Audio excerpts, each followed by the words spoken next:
Lake dusk. A rotten wooden dock reaches into black water. Autumn light dies. A tarp floats, tied to cinder blocks, pale outlines showing beneath. Super. 3 years ago. Quick flashes, shrik, hands flailing in dark water, then silence. The wound. Therapist office day. Tanya, 22, hollow-eyed, sits across from Dr. Michael, 50s, clinical, patient. He flips through a file. Dr. Michael, you've been stuck in stage 1, Tanya. Safety. Grounding. We can't go deeper until you accept what's gone. Tanya, you mean admit I killed my sister? They already said it was an accident. I watched them drag a body from the lake. Dr. Michael, you say you remember. Trauma fractures the mind.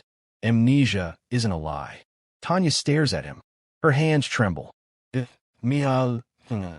Stage 2 is reconstruction. Hypnosis. Back to the cottage. We have permission. Tanya's face hardens, equal parts dread and something darker. Tanya, fine, I'll go. But if I freak out, we leave. Now promise. Dr. Michael, I promise. She stands, leaves behind a file and a hollow laugh. Town Road night. A rusted Chevy full of loud-talking teens rolls down toward the old Detroiter cabin, a legend in town where the murders happened. Jenny, 18, nervous. Dave, 20, loud. Jordan, 20, intense. Sheila, 17, twitchy. Nigel, 19, sarcastic. They trade cheap beer and cruel jokes. Nigel, come on. The cop said it was tragic. But we all know the truth. Right, Jordan? Jordan smiles, cold. Jordan, right? Secrets don't stay buried. They pull up beneath skeletal trees. The cabin looms like a swallowed smile. Hillside Hospital night. A nurse wheels a sedated man, yellow-eye, mid-20s, Tanya's nephew, onto a van bound for a care facility. CHLOE, 30s, signs release forms with trembling hands. Chloe, he hasn't spoken in 3 years. Doctor, he won't. The head trauma, the ECT, some things don't come back. But you're doing everything you can. Chloe nods, eyes haunted. She looks at a photo. Tiffany, alive, laughing at a party. The return. Detroiter cabin night. The kids break in, flashlights carving the dark. The place has been scrubbed. Bleach smell, empty bottles stacked like altars. An old police tape flaps on a nail, half peeled. Sheila, this is worse than I thought. A voice from upstairs, a childlike whimper. They freeze. Jordan, who the hell?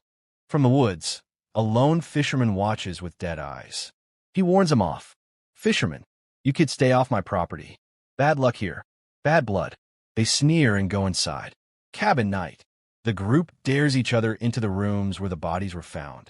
Jenny finds a photograph. Tiffany, smiling, flame-haired, taped to a door. Under it, words scratched into wood. I see you. Tanya, who'd arrived separately under Dr. Michael's watch, slips into the room, hand to the photograph. Her breath fogs. Flash. A memory. A hand over Tiffany's mouth. A shove, a splash. Then tarp. Cinder blocks. Tanya wakes with a gasp. The other kids unwind more reckless stares. Alcohol, touch. A cruel role play in which Jordan is accused of being the killer. Jordan, you think you're going to leave and tell? Kill him, Jordan. Kill him. A wrestling match. One boy hits his head hard on a wooden beam. Silence. The mood sours. Cabin, basement, later. Tanya wanders into the basement and finds a shriveled child's TOY and a journal. She touches the journal. An old voice, Tiffany's, whispers in her head. It's not memory. It's something else. She flips to the last page. The writing is frantic. They lied. He lied. Don't let them out. Her phone buzzes. Dr. Michael. Are you calm? She types no. Woods night. The party scatters. Nigel and Rob split off. Distant trees snap. A rustle. A shadow moves too fast. A glimpse of blazed hair. Nigel.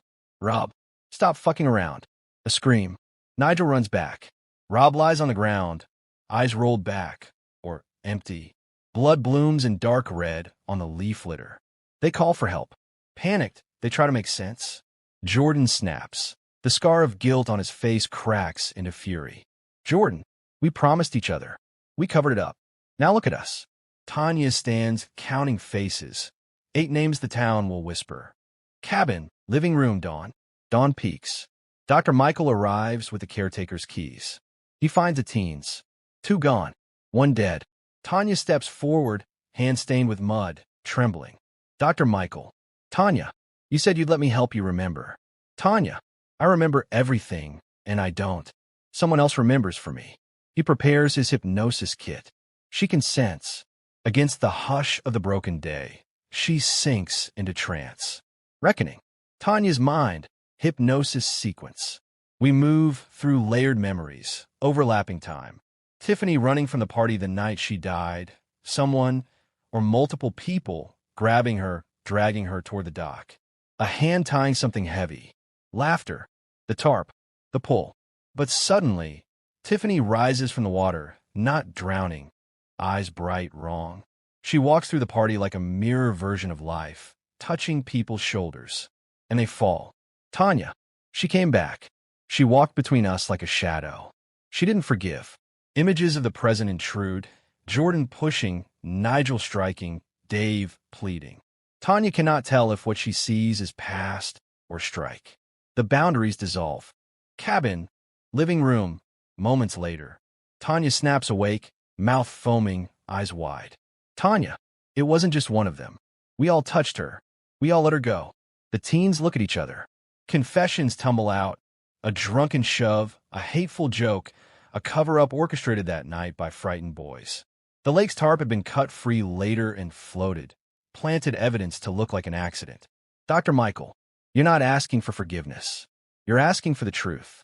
If you speak it, you can stop what's following you. Suddenly, from the dark corners of the room, a sound like water slapping on wood. The windows rattle. The photograph of Tiffany flips face up by itself. The temperature drops. Sheila. She's here. Cabin. Hallway. Then outside. Chaos. The remaining teens try to flee. The fisherman from earlier blocks the path. Eyes milky. Lips moving in a prayer that turns into a warning. Fisherman. You cannot run from what you've made. The lake takes what you bury with lies. Across the water, shapes crawl. Silhouettes and watery reflections not matching reality. Lights blink. The tarp body at the dock quivers. Jordan tries to drive. The truck won't start. Fullness D. One by one, the teens are caught. Not always killed violently, but found later with faces twisted in the same horrid expression. Understood too late what they'd done. Tanya hears a sound. Tiffany's voice, close, layered with 10 others. Tiffany, you left me in cold. You said forget. I remembered. Tanya runs to the dock. The tarp has been pulled free. Under the water, something moves, a hand raises, the skin pale and wrong. She reaches, and for a second they touch. The look in Tiffany's eyes is familiar and not hers. Mercy and verdict at once. Cabin. Final confrontation. Tanya confronts Jordan. Raindrums on the roof. Thunder. He begs. Jordan. It was an accident. We panicked. We were kids. Tanya. Kids let each other die. She looks up to the house, the trees, the lake. She does not raise a weapon. She steps back. Tanya, kundi. You buried a girl in water and laid a stone of silence on top of her. That stone cracks when it's lied on. Tanya pulls off her jacket. Underneath, a wet scrap of denim. Tiffany's scarf. Tiffany, I don't want you to drown. I want you to see. The truth pours out. Confessions, screams, the town waking up to its complicity. Police lights bloom at the road. The fisherman watches, unmoving like weathered wood. Dok Dawn. Authorities wheel the survivors away. Tanya stands alone at the edge of the lake, shoulders bare. The tarp is gone. The water is glass. Her phone rings. Dr. Michael. Dr. Michael. Are you okay? Tanya. No, but I'm honest. She drops the phone. The camera pulls back. On the far shore, a small figure waves. Tiffany, hair plastered to her face, a benediction of the dead.